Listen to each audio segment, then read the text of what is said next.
In a while, I want to read Following the Hell Western book based on a true story. We're on chapter 5, Taking the Fight South. That's the title. Chapter 15. Fearing the more Texans might rally to the cause of repelling invaders, especially after reports of that Dawson massacre, Wool wastes no time and had his army marching out of San Antonio the next day.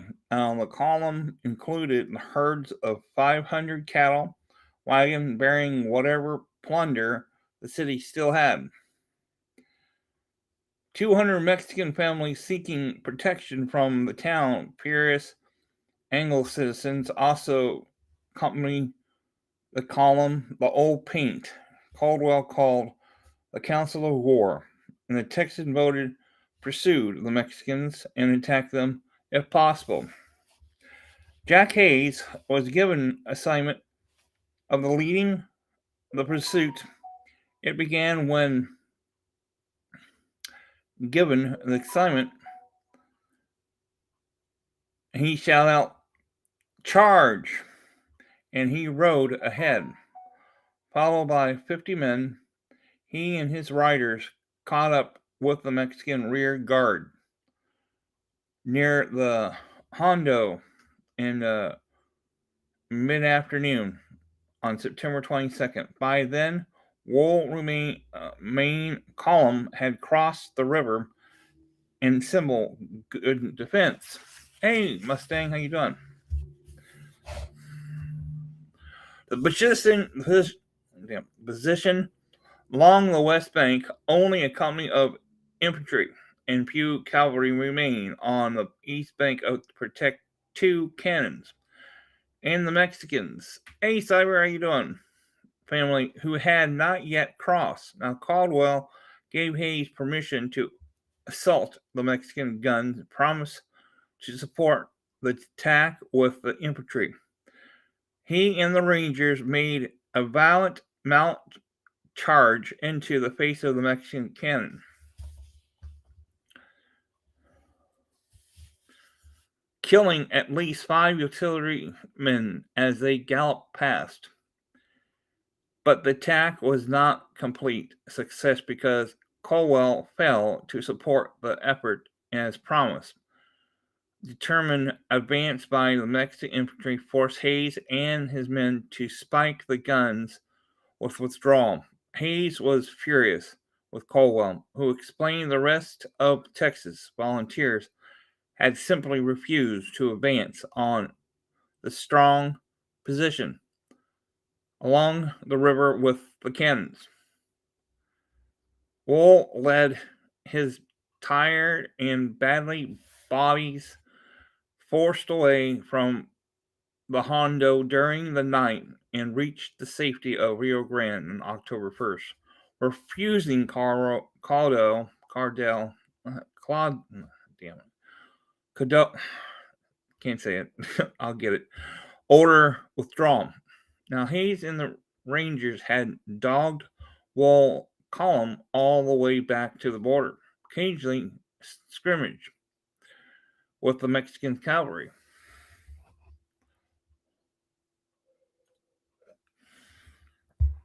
Through the combination of volunteer force of militia and Rangers had ruined Santa Anna's plan to retake Texas. Many people in and around San Antonio were not just satisfied. Once more, their city had been ransacked, blood had been spilled by the Republic. Citizens were furious. The time they determined to take the fight to Santa Ana. Houston preferred not to get his route, especially with the Texas Treasury not only richer than it was before. However, the anger of the Constitute grew. So on October 3rd, Houston evaluated Alexander Summerville, the commander of the 1st Brigade of the Texas Militia, to lead an army. Volunteer or praise the mission. to the canning president, knowing that the tentative and instinctive Somerville was exactly the wrong man for the job. A native of Maryland, Somerville had arrived in Texas in 1833, and 37-old merchant, despite having almost no qualifications, 3 years later, Somerville became a major in the 1st Regiment of Texas Volunteer. As soon after they elected lieutenant colonel of that regiment, he participated in San Jacinto victory and then chose politics as his next field of battle. In October 1836, he was elected to represent Colorado and Austin counties in the 1st and 2nd Congress of the new republic. Now, following year, Somerville was general leading the 1st Brigade, though when the time came, he had the right rank to command expedition against the Mexico, but not much a command track record. President Houston instructed to Somerville were to raise an army and put in good enough fighting shape to invade Mexico. Finding men was the easy part because once one word got around that Texas wanted to do to Mexico what Mexico had been doing to Texas, volunteer poured into San Antonio. They were a mixture of men eager to defend and honor the Republic and those who cared more about the possible plunder. Numbering approximately 700 men, including Jack Hayes, and at the head of his company, the new army left San Antonio November 25th, 1842. It headed south, reaching the Rio Grande, and then, according to Robert Hartley, Somerville suddenly veered east into the dense corporal officer and men like Grumble that he was feeling his way and that he himself probably did not know what he intended. In only a few days, his horses were broke down, provision all but exhausted, and at any moment vulnerable to the concentration of Mexico forces. It might be like to star him. Still, Somerville managed to lead his men into Laredo, and December 8th, they took possession of it. Soon, Texans flowed into looking for loot. Stopping the stealing was thus far the toughest battle Somerville had. To his credit, he got his officer to put a halt into it and even managed to have some of the goods returned to the owners. For those close to 200 Texans, Laredo was the victory enough, and 2 days later they returned round and head home. The rest of the men voted to continue expedition, with Hayes and his rangers scouting ahead of it, and determined army next stop was Grado, 60 miles 60 miles southeast of Laredo, and quickly surrendered. On the 14th, Hayes and other ranger captain Samuel Bogart, owning their company, found 2 canoes on the east bank of the Rio Grande and half a dozen men at the time with those horses swimming alongside the army crossed over and eagerly participate invasion of Mexico began. And then it was over. Somerville got cold feet and not from the chilly downpour of rain mixed with sleet that fell upon him and his men. He had a nightmare that in his entire army on the other side of the river was attacked by the Mexican military and had to retreat. The same laborious ways they had arrived. Fearing disaster, the general ordered his men to disband and return home. However, the Texans were so disappointed with the order that only 189 men and officers obeyed. The remaining approximately 310, commanded by William Fisher, continue into Mexico.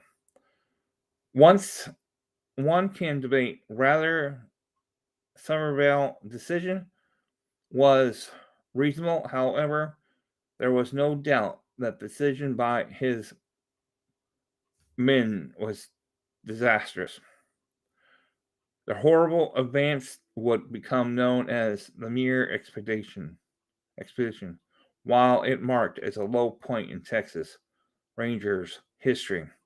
Consequently, in the event involving Jack Hayes and his men at the Battle of Walker Creek would be indisputable high point.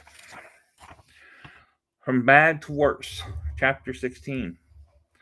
William Fisher had served his adopted state with honor. However, in the last days of 1842, he was making the worst decision of his life, leading Texans further into Mexico instead of returning San Antonio. Born in Virginia, Fisher had immigrated to Texas in 1834 and settled down in Gonzales. In March 2 years later, he reinforced Sam Houston's army with a company of volunteers he had raised, and they participated in the Battle of San Jacinto. Fisher served for 11 months as the Secretary of War. Then Lamar took office, rotate of war. Then when Lamar took office, he appointed Fisher lieutenant colonel in the Frontier Cavalry Regiment. He was in command of the two companies, regulars in San Antonio, at the same time of the Council House fought. In 1842, Fisher had been elected captain in Somerville Army. When the campaign ended, he was elected leader of those members of expeditions who continued into Mexico, but Jack Hayes did not let the prospect of invasion, and he had his men head back to Texas. The decision that most likely saved their lives. President Houston, citing his indelible energy and gracious reserves, still and daring, appointed Hayes to lead the company of mounted men to patrol the border. Meanwhile, the Fisher force moved on, approaching here on December 20th. Another member of the expedition was William Alexander Anderson Wallace, well known as Bigfoot. He was born and raised in Lexington, Virginia. Wallace in 19 when he learned that one of his brothers had died at the Battle of Golad in 1836. Pledging to avenge his brother's death, he headed to Texas. By the time he arrived, however, the war was over. Wallace found he liked the spirit and independence of the new republic and decided to stay. He cut quite a figure even for Texas. Over 6 foot tall and weighing 240 pounds, Wallace physically made him intimidating men, and his unusual large feet earned his nickname. According to one descriptor, he was plenty tall and brawny. In his prime, he had an arm spread like 6'6". He could swing his rifle easy as a hoe.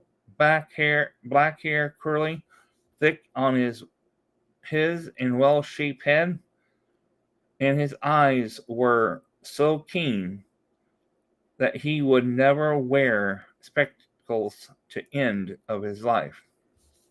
Wallace was an experienced member of Jack Hayes' company and formidable fighter, but he chooses to follow Fisher and risk his own long life.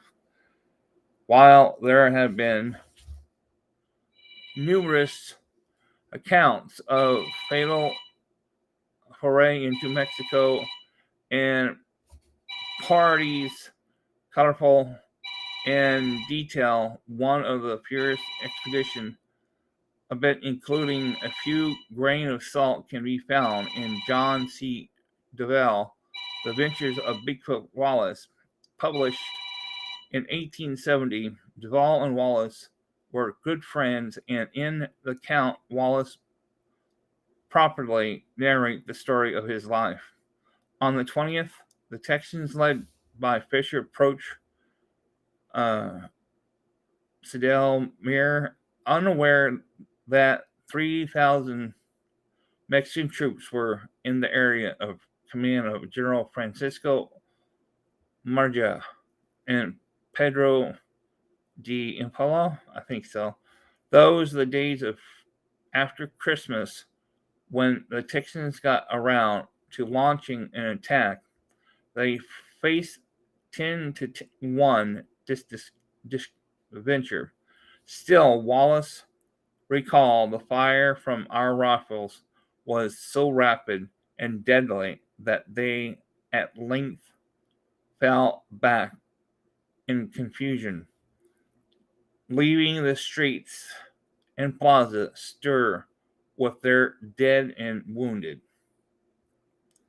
While they were able to inflict such impressive heavy casualty on Mexicans, some estimate claim over 6,000 dead, outnumbered, outgunned. Texans were finally forced to surrender. Close to 200 of men were taken prisoners.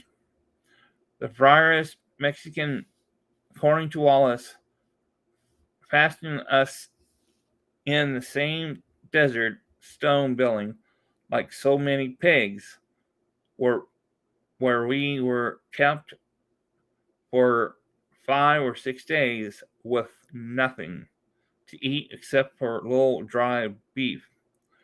To wash it down, they were furnished with limited supply of muddy water from the Rio Grande.